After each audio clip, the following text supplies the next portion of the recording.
नमस्कार दोस्तों। मन एक ऐसा जादूगर जो बिना किसी वस्तु के पूरा संसार खड़ा कर देता है। जो कभी घटा ही नहीं, मन उसे स्मृति बना देता है। जो अभी आया ही नहीं, मन उसे भय बना देता है। और इस तरह जो नहीं है वो भी सच लगने लगता है। जरा ध्यान से देखो।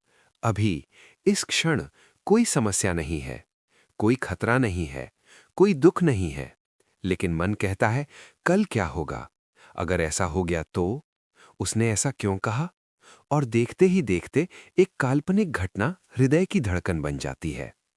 मन ने कुछ बनाया नहीं, बस तुम्हें मानने पर मजबूर कर दिया।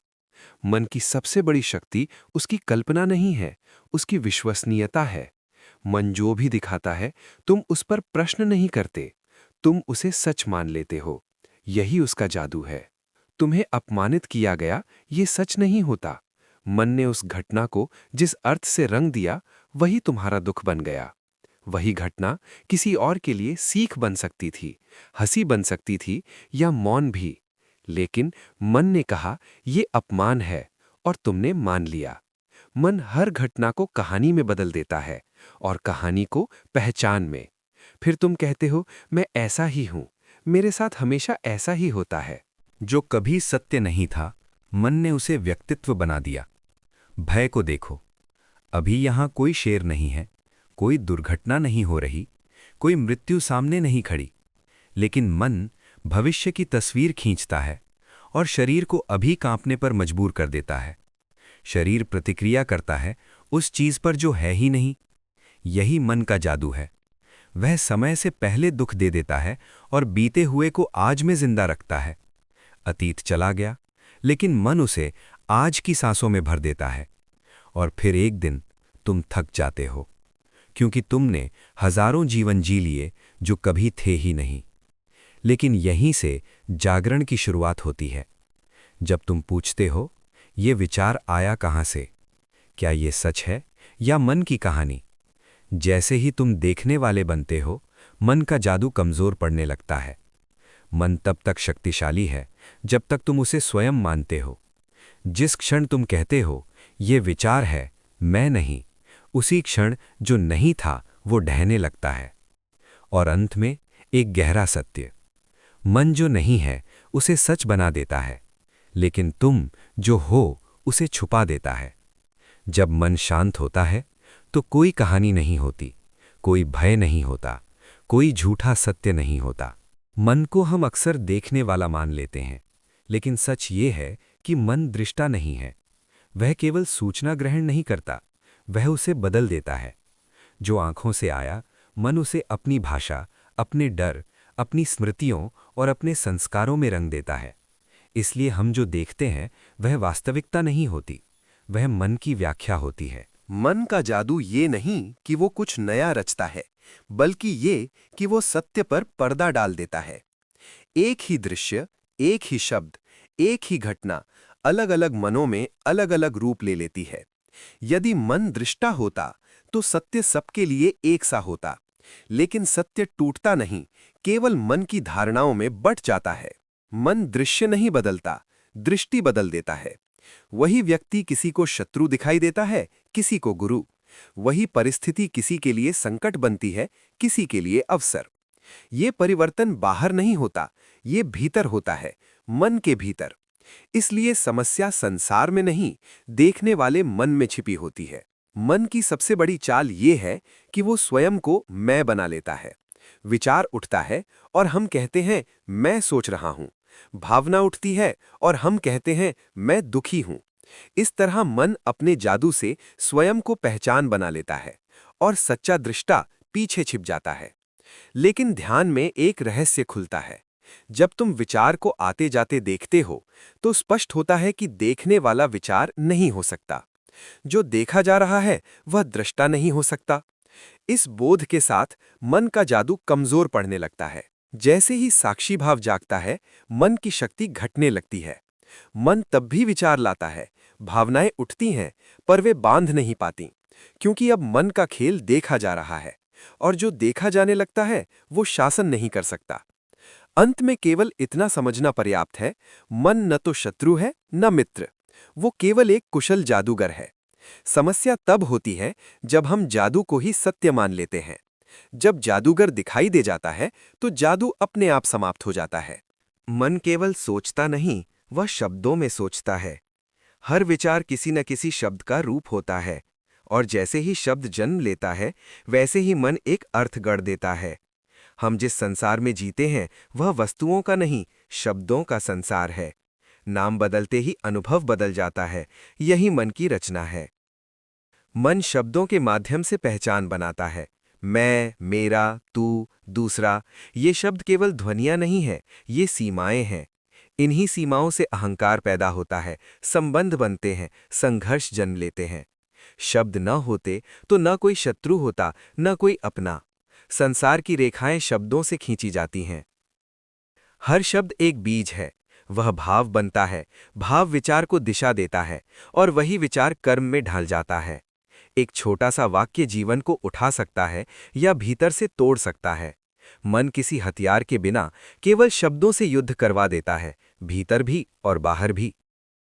दुख और सुख भी शब्दों की व्याख्या से जन्म लेते हैं। घटना एक होती है पर शब्द अलग होते हैं। मन कहे यह अपमान है तो पीड़ा पैदा होती है। मन कहे यह सीख है तो चेतना फैलती है।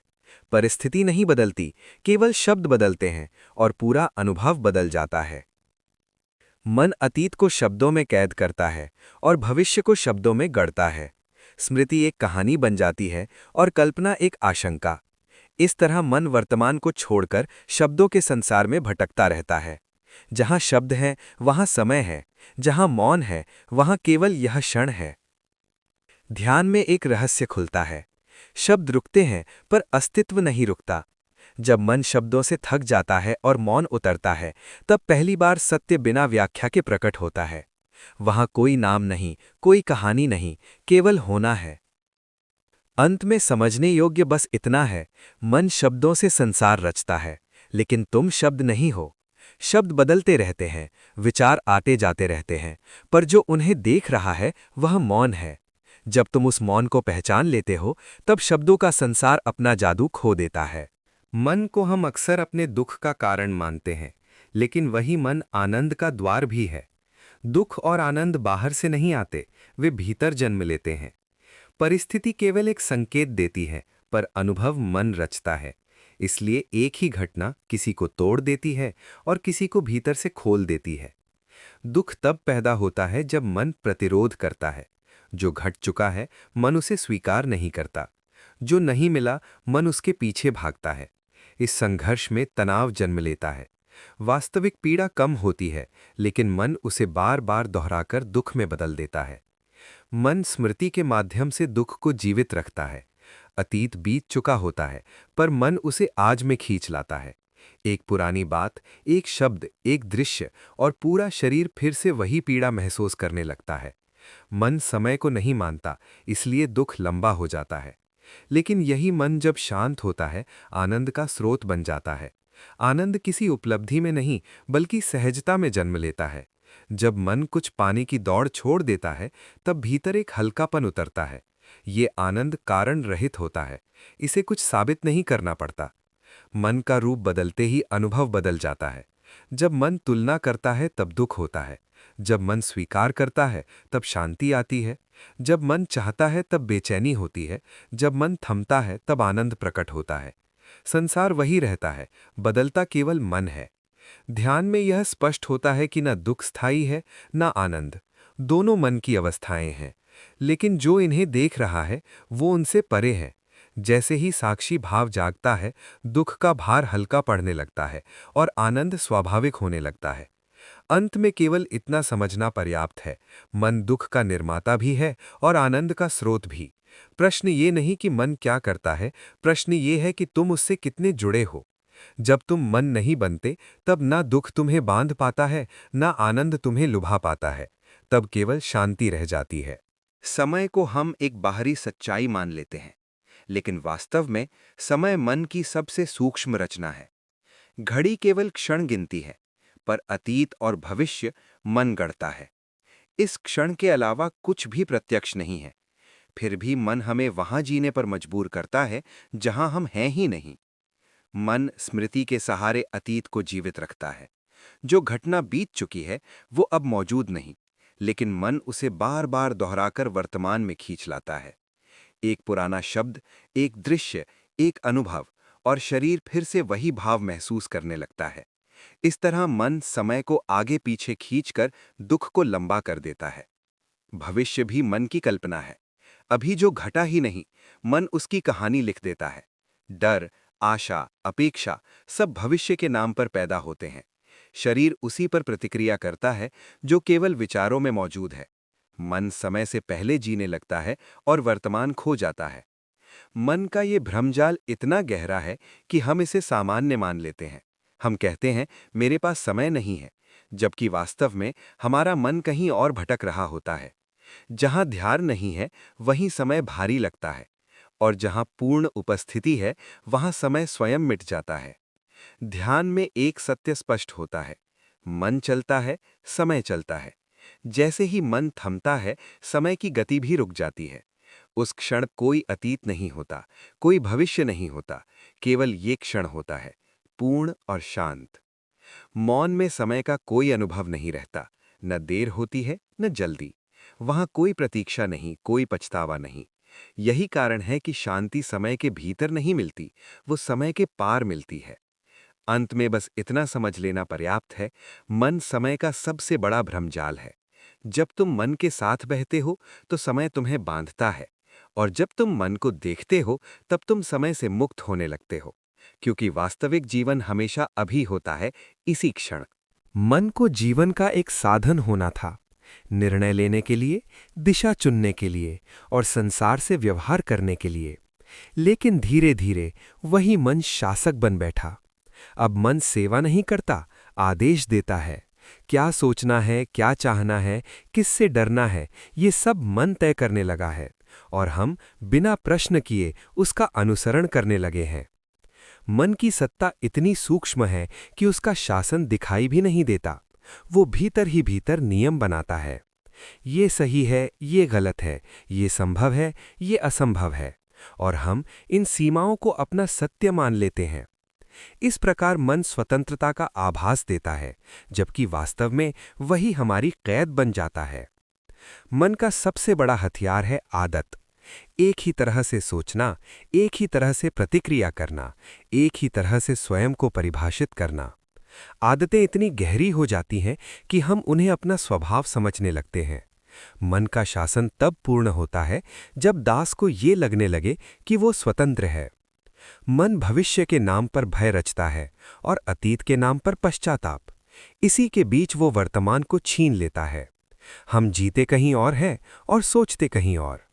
मन का राज्य समय में फैला हुआ है, इसलिए शांति वहां टिक नहीं पाती। लेकिन ध्यान में एक क्रांति घटती है। जब हम मन को देखने लगते हैं तो पहली बार समझ आता है कि मन एक प्रक्रिया है, सत्ता नहीं। विचार आते हैं, जाते हैं, भाव उठते हैं, ढल जाते हैं। जो बदल रहा है वो शासक नहीं हो सकता। ये बोध मन के सिंहासन को हिला देता है। जैसे ही साक्षी भाव जागता है, मन अपनी वास्तविक जगह पर लौटने लगता है। वो फिर से साधन बन जाता है, उपयोगी पर नियंत्रक नहीं। विचार होते हैं पर बाध्य नहीं करते, निर्णय होते हैं पर बंधन नहीं बनते। जीवन हल्का होने लगता है। अंत में केवल इतना जान लेना पर्याप्त है, मन बुरा नहीं है, पर उसे सिंहासन पर बैठाना भूल है। जब तुम स्वयं अपने अनुभव के केंद्र में लौट आते हो, तब मन स्वाभाविक रूप से सेवा में आ जाता है, और वहीं से वास्तविक स्वतंत्रता की शुरुआत होती है। माया कोई बाहरी शक्ति नहीं है, न ही कोई अदृश्य पर्दा जो संसार पर पड़ा हो। माया एक अनुभव है, और उसका द्वार मन है। जैसे ही मन सक्रिय होता है, माया प्रवेश करती है, और जैसे ही मन शांत होता है, माया का प्रभाव ढहने लगता है। इसलिए मन को माया का द्वारपाल कहा गया है। वही तय करता है कि चेतना कहाँ तक देख पाएगी। मन विचारों के माध्यम से संसार को वास्तविक बना देता है। नाम, रूप, पहचान और अपेक्षाएं, ये सब मन की रचनाएं हैं। हम वस्तुओं को नहीं देखते, हम उनके नाम देखते हैं। हम मनुष्यों से नहीं मिलते, हम अपनी धारणाओं से मिलते हैं। इसी भ्रम में माया अपना राज्य फैलाती है। मन द्वैत रचता है, मैं और दूसरा, सही और गलत, लाभ और हानि। जहां द्वैत है वहां माया है। इस विभाजन के कारण चेतना खंडित हो जाती है। सत्य तो एक होता है, लेकिन मन उसे टुकड़ों में बांट देता है। यही माया का सबसे सूक्ष्म खेल है। मन समय के जाल से भी माया को मजबूत करता है। अतीत की स्मृति और भविष्य की कल्पना दोनों मन की पकड़ में है। इस कारण हम वर्तमान को खो देते हैं। माया वर्तमान में नहीं टिक सकती, वह केवल समय में ही जीवित रहती है। इसलिए मन जितना भटकेगा, माया उतनी गहरी होती जाएगी। लेकिन जैसे ही मन को देखा जाता है, माया कमजोर पड़ने लगती है। ध्यान में विचार आते हैं, पर उन्हें पकड़ नहीं मिलती। जब मन का प्रवाह धीमा होता है, तब द्वारपाल सो जाता है और उसी क्षण चेतना बिना किसी रोक के आगे बढ़ जाती है। यहां कोई संघर्ष आवश्यक नहीं। माया को हटाना नहीं होता, मन को दबाना नहीं होता, केवल देखना पर्याप्त है। साक्षी भाव में मन अपनी शक्ति खो देता है, क्योंकि माया अचेतनता में ही टिकती है। अंत में बस इतना समझ लेना पर्याप्त है। मन माया का द्वारपाल है, मालिक नहीं। तुम जैसे ही जागते हो, द्वारपाल का काम समाप्त हो जाता है। तब न माया शत्रु लगती है, न संसार बंधन। सब एक खेल की तरह दिखने लगता है। मौन खालीपन नहीं है। मौन कोई रुकावट नहीं, बल्कि पूर्णता है। जब मन थक जाता है, जब विचार स्वयं ही रुकने लगते हैं, तब जो बचता है वही मौन है। ये मौन किसी प्रयास से नहीं आता। ये तब प्रकट होता है जब मन को कुछ करने की आवश्यकता नहीं रह जाती। मन शब्दों से संसार रचता है और मौन उस संसार को विश्राम देता है। जहां शब्द समाप्त होते हैं, वहीं सत्य आरंभ होता है। मन हमेशा व्याख्या करता है, नाम देता है, अर्थ गढ़ता है, लेकिन मौन किसी व्याख्या की मांग नहीं करता। वहां जो है वही पर्याप्त होता है। मौन में समय की पकड़ ढीली हो जाती है। न अतीत खींचता है, न भविष्य बुलाता है। केवल ये क्षण शेष रहता है, पूर्ण, जीवंत और शांत। मन जहां समय में भटकता है, मौन वहीं टिकता है। इसलिए मौन में बैठते ही भीतर एक स्थिरता उतरने लगती है। मौन का जादू ये है कि वो बिना बदले सब कुछ बदल देता है। परिस्थितियां वही रहती हैं, लोग वही रहते हैं, लेकिन अनुभव बदल जाता है। क्योंकि अब प्रतिक्रिया नहीं होती, केवल प्रत्युत्तर होता है। मन जहां संघर्ष करता है, मौन वहां समझ लाता है। जब मौन गहरा होता है, तब मैं की सीमा ढीली पड़ने लगती है। विचारों से बना हुआ अहंकार धीरे धीरे पिघलता है। तुम किसी भूमिका में नहीं रहते, किसी कहानी में नहीं रहते। केवल होना रह जाता है, सरल, सहज और निर्भर। ये मौन किसी गुफा में जाकर नहीं मिलता, ये तो हर श्वास के बीच छिपा है। दो विचारों के बीच, दो शब्दों के बीच एक छोटा सा अंतर, वही मौन का द्वार है। जो इसे देख लेता है, वही मन से परे प्रवेश कर जाता है। अंत में इतना ही समझना पर्याप्त है। मन से परे जाना कहीं जाना नहीं है, ये लौटना है। उस स्थान पर लौटना जहां कोई प्रश्न नहीं, कोई उत्तर नहीं, केवल शांति है। यही मौन का जादू है, जो कुछ कहे बिना ही सब कुछ प्रकट कर देता है। जब तक जादू दिखाई देता है, जादूगर छिपा रहता है। और जब तक जादूगर छिपा रहता है, जादू सच लगता है। मन भी ऐसा ही जादूगर है। वो विचार दिखाता है, भावनाएं दिखाता है, कहानियां रचता है, और हम उन्हीं को अपना सत्य मान लेते हैं। लेकिन जिसने ये रचना की है, उस पर हमारी दृष्टि नहीं जाती। मन का जादू तभी तक चलता है जब तक हम उससे पहचान बनाए रखते हैं। विचार उठता है और हम कहते हैं, मैं सोच रहा हूं। भावना आती है और हम कहते हैं, मैं दुखी हूं। इस तरह जादूगर स्वयं को मैं बना लेता है और साक्षी पीछे छूट जाता है। यही वो बिंदु है जहां भ्रम जन्म लेता है। लेकिन जैसे ही भीतर देखने की कला जागती है, कुछ बदलने लगता है। तुम विचार को आते जाते देखते हो, तुम भावनाओं को उठते और गिरते देखते हो। तब पहली बार स्पष्ट होता है कि जो देखा जा रहा है, वो देखने वाला नहीं हो सकता। यही क्षण जादूगर के प्रकट होने का है। जादूगर दिखाई देते ही जादू कमजोर पड़ने लगता है। विचार अब भी आते हैं, लेकिन वे बांधते नहीं। भावनाएं उठती हैं, पर पहचान नहीं बन पाती। मन अब भी अपना खेल खेलता है, लेकिन उसके पास तुम्हें पकड़ने की शक्ति नहीं रहती। ये कोई संघर्ष नहीं है। जादू से लड़ना नहीं होता, जादूगर को उजागर करना होता है। जैसे ही प्रकाश आता है, अंधकार स्वयं हट जाता है, वैसे ही जागरूकता आते ही भ्रम का अस्तित्व ढहने लगता है। इस देखने में कोई प्रयास नहीं, कोई विधि नहीं, ये केवल एक स्पष्टता है कि मन एक प्रक्रिया है, सत्ता नहीं, और तुम वो नहीं हो जो बदलता है, तुम वो हो जो बदलते हुए को देख रहा है। याद रहें, मन सबसे बड़ा जादूगर इसलिए नहीं कि वो कुछ करता है, बल्कि इसलिए कि वो तुम्हें ये भूलने पर मजबूर कर देता है कि तुम उससे अलग हो। धन्यवाद।